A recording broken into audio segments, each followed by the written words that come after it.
आदेश आदेश वृश्चिक राशि वालों, आपके लिए तो भैया सूर्य उपलब्धियों के सभी द्वार खोलने वाले हैं।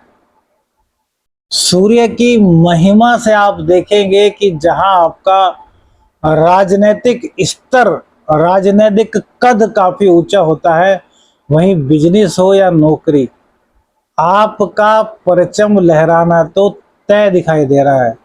यदि कुंडली में थोड़ी भी अच्छी दशाएं चल रही है ना, तो ढैया के बावजूद आपको अप्रत्याशित उपलब्धियों का सामना सूर्य के इस गोचर काल में होता हुआ दिखाई दे रहा है। सूर्य देव की अपरंपार कृपा बरसने से पिता का आशीर्वाद, पितरों का आशीर्वाद आपको मिल रहा है। सूर्य देव की अप्रतिम कृपा से यश, मान, सम्मान की प्राप्ति आपको हो रही है। और रोजगार को लेकर के यदि कोई भी दिक्कत आपको थी, तो वो दिक्कत आपकी पूर्ण रूप से समाप्त हो रही है। शनि की ढैया में यह सूर्य का जो गोचर 1 महीने के लिए हो रहा है, यह आपके लिए परम कल्याणकारी इसलिए भी है क्योंकि माँ का सुख, पिता का सुख, घर का सुख आपको इस गोचर काल के दौरान दिखाई देगा। हाँ, जिनके माता पिता हार्ट पेशेंट हैं या फिर शुगर की जिनको प्रॉब्लम है, उनको अपने माता पिता की थोड़ी एक्स्ट्रा केयर इस गोचर काल के दौरान रखनी होगी, वरना मान सम्मान, रुतबा, पैसा, रोजगार, ऐश्वर्य, घर, सब कुछ सूर्यदेव की कृपा से आपको प्राप्त हो रहा है। आदेश आदेश, मैं शावरबंद साधक प्रवीण आप सभी का स्वागत करता हूं। आज बात करेंगे सूर्य राशि परिवर्तन की। सूर्य देव अपनी वर्तमान कर्क राशि को छोड़कर 17 अगस्त को अपनी सबसे प्रिय राशि सिंह राशि में गोचर करेंगे। 16 सितंबर तक यहीं रहेंगे और 17 सितंबर में फिर ये कन्या राशि में प्रवेश कर जाएंगे। तो वृश्चिक राशि, वृश्चिक लगन वालों की जो सिंह राशि बनती है वो 10वें हाउस में बनती है, और 10वां हाउस हमारे रोजगार का हाउस है, मान सम्मान का हाउस है।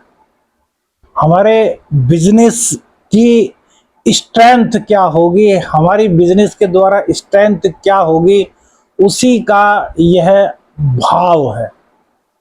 तो सूर्य देव का अपनी सबसे प्रिय राशि में बुध के साथ होना बुधादित्य योग का निर्माण करता है, और 10वें हाउस में यह बुधादित्य योग निर्माण होने के कारण यदि आप नौकरी में हैं, बॉस आपके पक्ष में नहीं थे, बॉस आपको परेशान कर रहे थे, तो बॉस अब आपके मुरीद होने वाले हैं।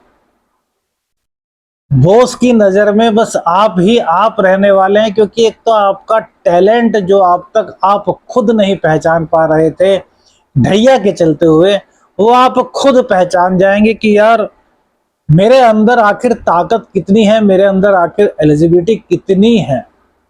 तो जैसे ही आप अपनी योग्यता को पहचानेंगे तो उसको इम्प्लीमेंट करेंगे अपने वर्क प्लेस पर, और वर्क प्लेस पर इम्प्लीमेंट करने से बॉस की नजरों में आप एकदम बूस्ट हो जाएं।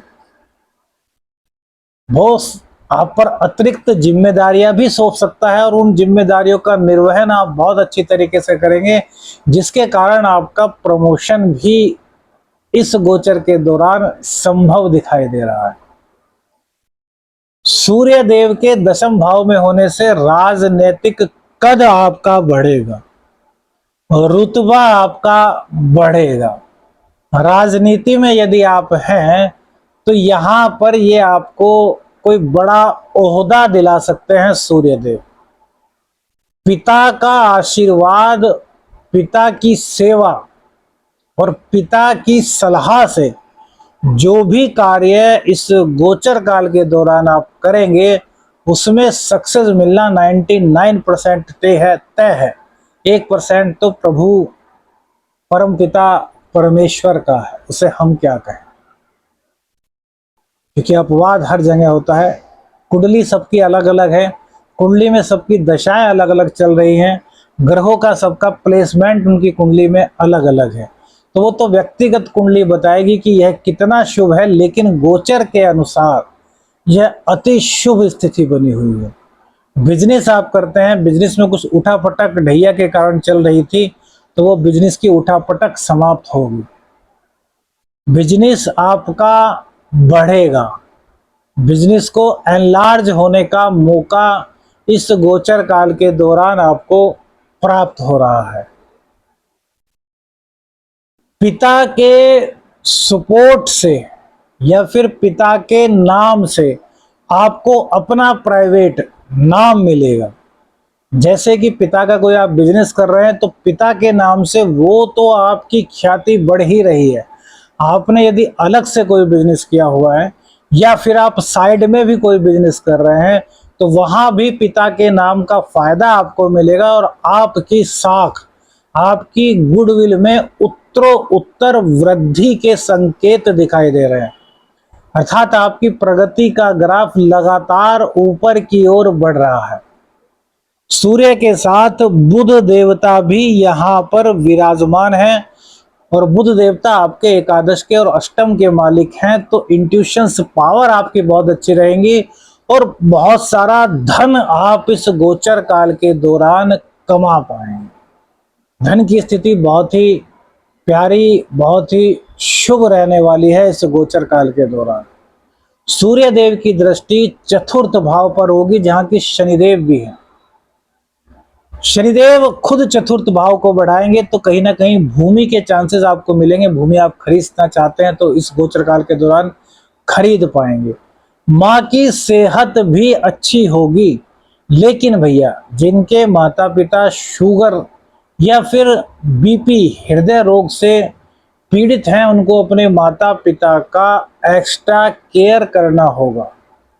इस गोचर काल के दौरान पवित्र कार्य कीजिए, किसी भी ऐसे कार्य में मत उलझिए जिससे कि आपकी आत्मा को लगे कि आप गलत कर रहे हैं। आत्मा की आवाज परमात्मा की होती है। फॉर एग्जाम्पल, आप किसी रूम में गए, वहां 100 रुपए रखे हैं, आप उस 100 रुपए को जैसे ही उठाएंगे तो आपकी आत्मा बोलेगी यार गलत है, ये चोरी हो रही है। जिसका धन है उसको रखा रहने दो, आप इस नोट को मत उठाओ। आत्मा आपको हर वक्त बताती है क्या सही है क्या गलत।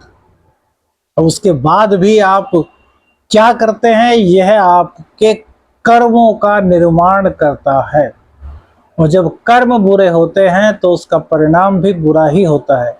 इसलिए कर्म को अच्छा करेंगे तो ही सुफल की प्राप्ति होगी, अन्यथा कुफल मिलना तो तय आपने कर ही लिया है चोरी कर।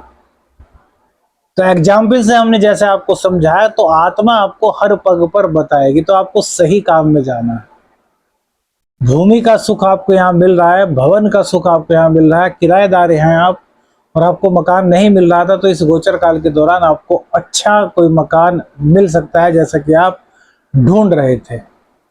इसके अलावा यदि कुंडली आपके कुंडली में सूर्यदेव नीच के हैं, सूर्यदेव का शुभ प्रभाव आपको नहीं मिल रहा, तो देखिए एक उपाय तो यह कीजिए कि रोजाना कम से कम 5 माला गायत्री मंत्र की करना शुरू कर दीजिए। 3 माला सुबह को और 2 माला संध्या के समय आप करेंगे तो सूर्य देव की कृपा आपको प्राप्त होगी, पितरों की कृपा आपको प्राप्त होगी। जो आपके देव पित्र हैं वो आपसे प्रसन्न होंगे।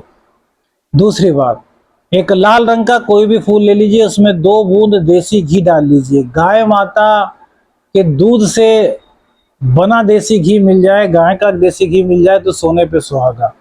अब इस पुष्प को अपने राइट हैंड में लीजिए, लेफ्ट हैंड इसके नीचे लगाइए, सूर्य देव को देखते हुए 27 बार गायत्री मंत्र का पाठ कीजिए और इस पुष्प को सूर्य देव को अर्पित कर दीजिए।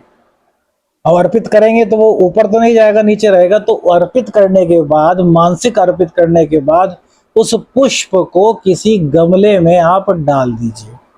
ऐसा करने से सूर्य के जितने दोष हैं आपकी कुंडली से दूर हो जाएंगे और आपको सूर्य भगवान की कृपा प्राप्त होगी। वीडियो अच्छी लगी तो लाइक और शेयर कीजिएगा। चैनल पर नए हैं तो चैनल को सब्सक्राइब कीजिएगा और यदि अपनी कुंडली का अध्ययन कराना चाहते हैं तो स्क्रीन पर जो नंबर आ रहा है इस पर व्हाट्सएप मैसेज कीजिएगा, कॉल मत कीजिएगा। आदेश अलख निरंजन।